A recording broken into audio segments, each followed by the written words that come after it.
अगला नुक्ता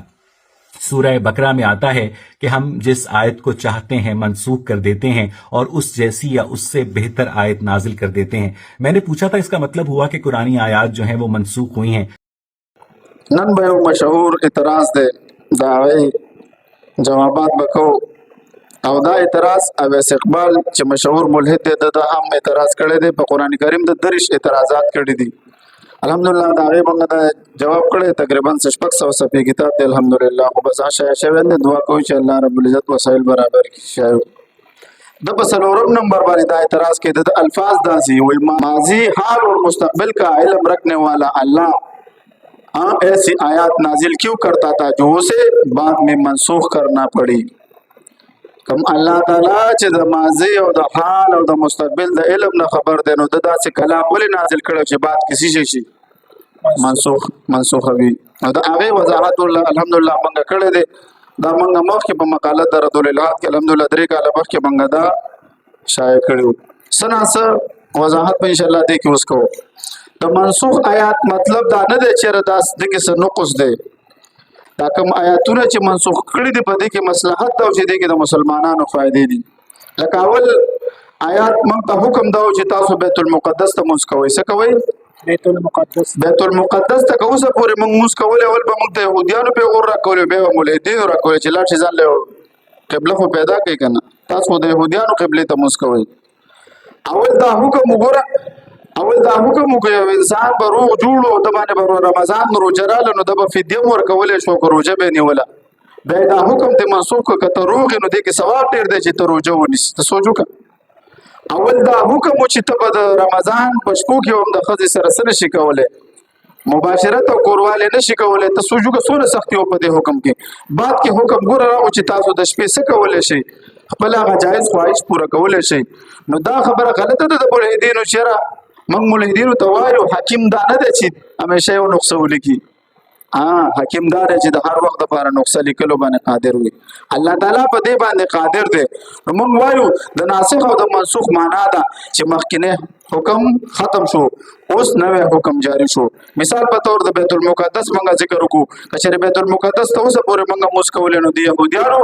او ملحدینو په موږ اعتراضات کولې سوال اصل کې دا څه پکار دی الله تعالی چې کوم د احکامات منسوخ کړی دي چې په دې کې فائدہ ډیره ده کنه دا کوم چې ناسخ دی په دې کې فائدہ ډیره ده فائدہ په کوم کې ډیره ده کوم چې ناسخ دی ګوره منسوخ دی بل جواب موږ دا کړو چې د ناسخ او د منسوخ د لپاره شرایط دي دا ناسخ آیات چې دا د منسوخ نه وروسته نازل شوی وي علامه سیوطی رحمت الله علیه په باندې مکمل وضاحت کړی دی عبارت تر کتاب کې موجود دی مولوی صاحب عبارت شروع کا شابه خیر بسم الله الرحمن الرحیم اعتراض نمبر 9 د قران بعض آیاتونه منسوخ شوي دي تاسو په نظم دا کلام خو ناقص شو د منسوخ نه مراد دا ناقص غړي مونږ نه دا خبره تاسو غلطه ده مولوی صاحبانو مخکې حکم څه شو ختم شو اوس نوې حکم جاری شو اول به چې و د مسلمانانو د نورو دینونو نه څه شي د نورو عادیانو نه یا څه د بت پرستی نه د اسلام طرف ته راوړل دا وایي سره مینه محبت نو په مزه ورته احکامات نازلېدل تر دې پورې چې د دې مکمل زړه ته ایمان کو شو الله رب العزت قران مکمل نازل کو هغه نه بعد اوس ناسخ منسوخ سو نشي کولای ملسبانو جواب دا خدای الله په علم کې دا چې کوم هدایت تر کومه وخت پورې د انسان لپاره فائدمن وي اول به چې څوک نوی مسلمان شو هغه به زړو عقاید او اعمال سره شوق نو په مذهب او زبان الله تعالی د انسان د فطرت مطابق موږ دا کوم احکامات چې الله نازل کړي دا د انسان د فطرت نه خلاف ته وي ثابت کړو بیا به تاسو سوال لذي چې دا کوم مخکې آیاتونه مخکې کوم چې آیاتونه او چې منسوخ ګرځول هغه صحیح او دا اوس صحیح نه دي چې ظلم دی نو بیا به تاسو کولې اعتراض وکولې شابه لکه څنګه چې ډاکټر د علاج په دوران کې نسخې بدلوي اوس خو څوک به ډاکټر اعتراض نه کوي چې د دې مخکې علاج غلط و ځکه مخکې علاج په هغه دوايي سره صحیح و ډاکټرانو ته چې لاړ شي حکیمان ته تاسو څه کوي تاسو ته دغه بدلی نقصې بدلی را بدلی اوس کوی چې لکه دا څنګه ډاکټر دی چې مخکې یو نقص لیکلی اوس بل هغه وخت دا فایده کول اوس دله دا فایده کوي شابه اوس علاج د لپاره دوايي بدل کړه بل مثال کله په ملک کې دفعه چوالي سولګي نو اوس به څوک وایي هغه مخکې دفعه صحیح نه نه بلکې هغه هم صحیح دي او دا هم صحیح دي وجه څه ده دوانه ولې صحیح دي ځکه دوانه الله تعالی نازل کړی دي دوانه الله تعالی د ناسخ او د منسوخ نه نازلون کې څوک دی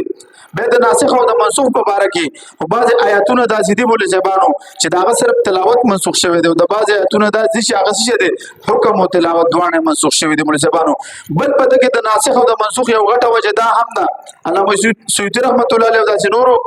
محدثینو او مفسرینو ذکر کړی دي چې د اسلام نه مخکې به کوم الهامي کتابونه نازل شوي نو دا یو ټوټل یو ځای نازل شوي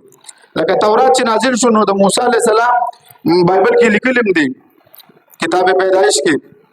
که اخبار کې د خودي پنځو کتابونو کې یو کې د خپل باندې آیتونه را جمع کړم دي چې موسی علیه السلام چې کله راغی چې قوم وکړه چې هغه بت پر چې قوم وکړه چې بت پرستی شروع کړي د نو هغه د حسین هغه پرې وته د لاسه ټوټي شو بیا دوباره دا کوئی تور دلاړو بیا ورته الله رب ال تورات ورکو نو تورات په مکمل نازل شوی نو کې د ناسخ د منسوخ ضرورت نه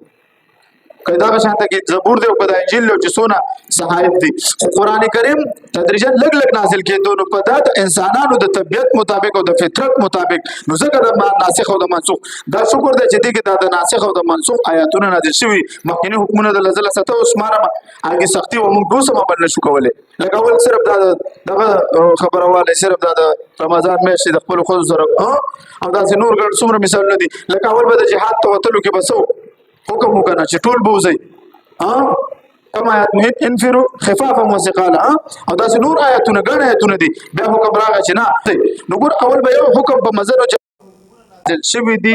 روستا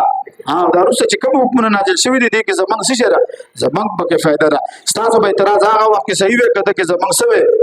زمنګ پکې نقصان به پتا سو اعتراض کړي وي دا اعتراض وشو نور موږ اوس اقبال له موږ ډیر زیات جوابات ورکړو مختصر غونډه کې موږ تاسو وضاحت وکړو